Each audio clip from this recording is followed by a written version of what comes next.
네, 수급이 사실 굉장히 중요합니다. 시장에서는. 그런데 최근 이런 부분이 눈여겨볼 수밖에 없는 지점이거든요. 마침 한국투자증권에서 딱 맞는 레포트를 내놓은 것 같아서 소개를 해드리려고요. 뭐냐면 최근 외국인 보면은 현물, 선물 이렇게 시장이 있는데 선물에서 순매도를 확 줄이면서 며칠간 이제 매수로 전환되는 흐름들이 나타나고 있거든요. 그러니까 전체적으로 팔았던 게 줄어든다, 완화된다 이렇게 표현해 보면은 좀 맞는 것 같습니다. 근데 여기에 담긴 긍정적인 의미가 있습니다. 뭐냐면 외국인이 선물 시장의 순매도를 줄이게 된다면 이게 어떻게 보면은 주식 매수 자금이 유입될 가능성이 있기 때문인데요. 그 연결고리를 좀 설명해 드리려고 합니다. 첫 번째 뉴욕 시장에서 상장된 한국 ETF가 있고 티커명 여기다 써놨습니다. 근데 최근에 들어오고 있거든요. 60억 달러 정도 올해입니다. 들어오고 있는 상황이고 그러니까 뉴욕 시장에 상장된 ETF로 봤을 때 순위가 꽤 높습니다. 8위 정도 됩니다. 그러니까 어떻게 보면은 한국 주식형 펀드로는 자금이 쭉 유입이 되고 있다라는 부분입니다. 그리고 한 가지 말씀드리면 외국인의 선물 순매도 주춤한 한 3월 중반부터 이런 부분이 좀 시작됐다라는 점 말씀드리고요. 그런데 약간 이상한 거는 올해로 봤을 때 주식 시장으로 봤을 때 외국인이 54조를 순매도했습니다. 그러니까 한국 주식형 펀드로는 해외 자금이 들어오고 있는데 주식으로 봤을 때는 54조 올해 순매도하고 있으니까 좀 간격이 있는 거잖아요. 그런 부분을 좀 찾아보도록 하겠습니다. 근데 이제 한국투자증권에서는 이런 얘기를 합니다. 이게 왜 그런 현상이 나타나냐면 해외의 연기금이나 해외의 국부펀드 이러한 세력들이 주식을 리밸런싱하고 있다.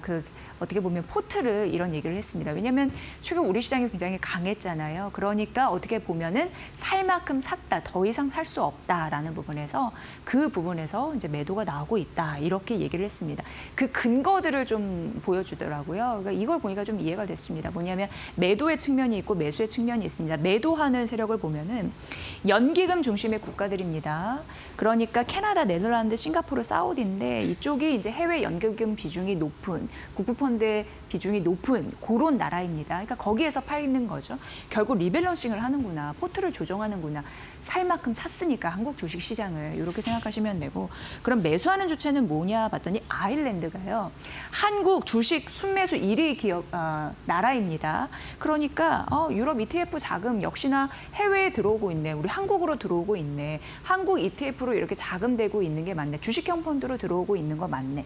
이런 부분을 정당화합니다. 그러니까 결국 해외 연결금이나 국부펀드에서 포트를 재조정하는 과정에서 담을 만큼 담았으니 한국 주식시장 그다음에 파는구나 이렇게 생각하시면 크게 틀리지 않는 것 같습니다. 그래서 결과적으로 3월 중순부터 지금 외국인의 선물 매도 포지션이 좀 달라지고 있거든요.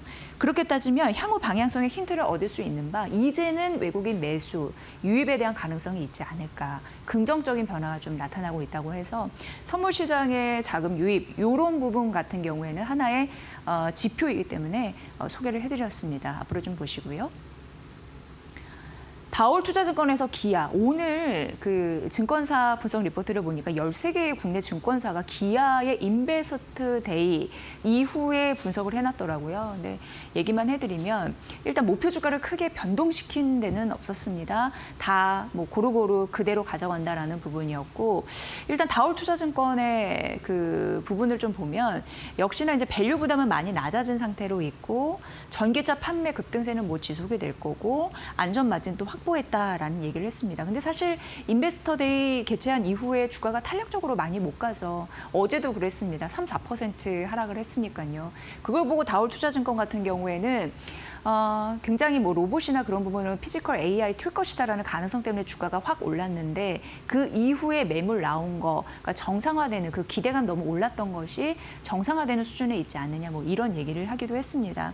어찌됐건 인베스터 데이 같은 경우에는 투트랙 전략으로 기아가 갈 것이다. 결국 기아가에게 그 궁금했던 거는 피지컬 AI 시대에 기아가 어떤 일을 해줄 것인가 이 부분이었거든요. 투자자들에게는.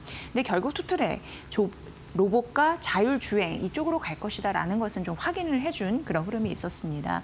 그래서 자율주행이나 소프트웨어 촬영 SDV라고 하는데 그 전환이 이제 본격적으로 실행될 가능성에 대해서 좀 명확히 했다라는 건 긍정적이었던 것 같습니다. 그리고 많이들 기사 나오는데요. 2030년도까지 글로벌 판매량 한 413만 대 정도 좀 출하가 될 것이다. 이런 예상치는 있습니다.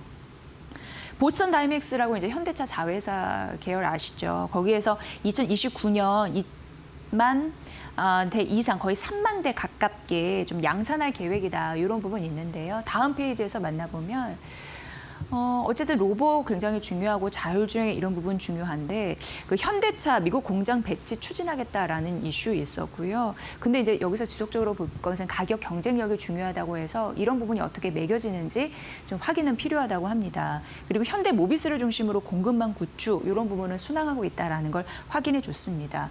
올해 말 공급망 구축 완료될 것이다라는 가능성이 있고 근데 이제 내년 생산 거점 주체는 명확화해야 된다라는 부분으로 뭔가 투자들이 좀 명확했으면 좋겠다는 부분이 약간 미흡했나 봐요. 그래서 주가는 드라마틱하게 튀지 못하는 흐름들이 일정 부분 나타나고 있다라고 하니까 보시고요.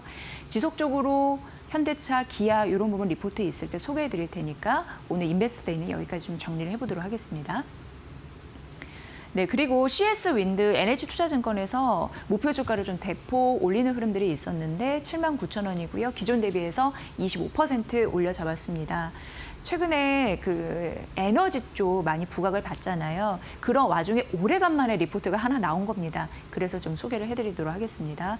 일단 올해와 내년 이익 추정치를 올려잡았고 베트남, 중국 법인 잘하고 있다라고 하고 풍력 터빈 업체 최근 밸류가 올라가잖아요. 신재생 에너지 쪽. 그러니까 이런 부분으로 긍정적인 매수세가 올 수 있다라고 생각을 하나 봅니다.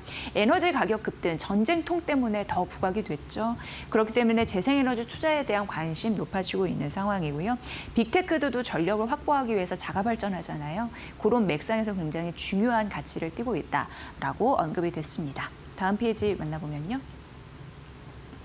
지금 미국 법인 쪽에서 뭐 생산성이 지연된다, 그리고 해상풍력 수주가 좀 안 되고 있다, 공백에 대한 리스크는 있는데 NH투자증권에서는 미국 보조금 종료 이전에 육상풍력에 좀 집중한다고 하거든요. 그렇기 때문에 내년까지 CS&D 수주 확보 이런 부분에서는 크게 문제 없다라고 얘기를 했습니다. 그리고 하반기에 오히려 해상풍력 쪽 이런 부분의 수주를 받았을 때 밸류는 올라갈 것이다라고 얘기를 했습니다.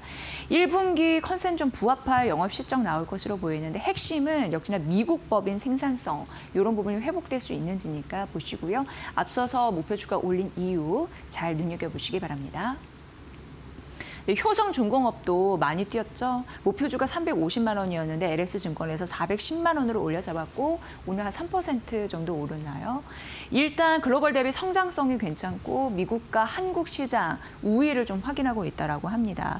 여기서 중요한 건 중공업이었어요. 중공업 쪽에서 잘해주니까 이렇게 생각하시면 되고요. 올해 수준은 10% 성장 목표를 하고 있는데 이런 부분으로 좀 순항할 것으로 예상을 했습니다. 그리고 중공업 부분의 공격적인 캐파 확대 세 가지로 제가 정리를 했거든요. 청주에 있는 공장, 우리나라에 있는 그 효성중공업 공장, 멤피스 공장 같은 경우에 초고압 변압기 증설 이런 이슈가 좀 진행이 되고 있고 그리고 창원 공장에서 뭐 차단기 수출 기종이나 초고압 변압기 공장 신축이나 이런 부분 공격적으로 캐파가 확장이 되면 수요가 높은 와중에 긍정적인 실적 변화를 이끌어낼 겁니다. 그런 부분에서 좋다라고 했고 LS증권이 410만 원으로 올려잡은 이유가 중공업 쪽 그리고 공격적인 캐파 확대에 있다라는 걸 단적으로 좀 보여드렸습니다. 참고해 보시죠. APR. 신한투자증권에서 목표 주가를 50만 원으로 상향했고 이게 국내 증권사 중에서 최고의 목표 주가입니다. 올해와 내년 실적 추정치를 이만큼 올려잡았고요. 미국과 유럽에서 역시나 잘하고 있었습니다. 게다가 영국과 독일 같은 경우에도 매출 성장에 대한 그런 동력들이 내재되어 있다라고 합니다. 에이프릴 스킨 얘기 많이 나오고 있습니다. 신한투자증권 이렇게 얘기했고 JP모건, 시티, 골드만삭스에서도 최근 APR을 두면서 목표 주가를 상향한 이슈가 있었거든요. 10분기 연속 전분기 대비해서 매출 성장이 지속되고 있다라는 긍정적. 미국 같은 경우에도 비수기에도 지속되고 있다. 긍정적인 실적이 이런 부분. 1분기 깜짝 실적을 전망하고 있다. 대부분 보면은 실적에 대해서 되게 긍정적으로 바라보더라고요. 그래서 APR 우린 보여주잖아. 뭘? 실적을 이렇게 연관성이 있으니까 실적 데이터 앞으로 잘 나오는지 보시고 긍정적인 흐름들이 지속적으로 나타나고 있다. 그리고 3일 동안 주가가 20% 올랐거든요. 그러한 흐름들이 이런 밑거름이 됐다라고 보시면 될 것 같습니다. 오늘 여기까지 설명을 해드리겠습니다.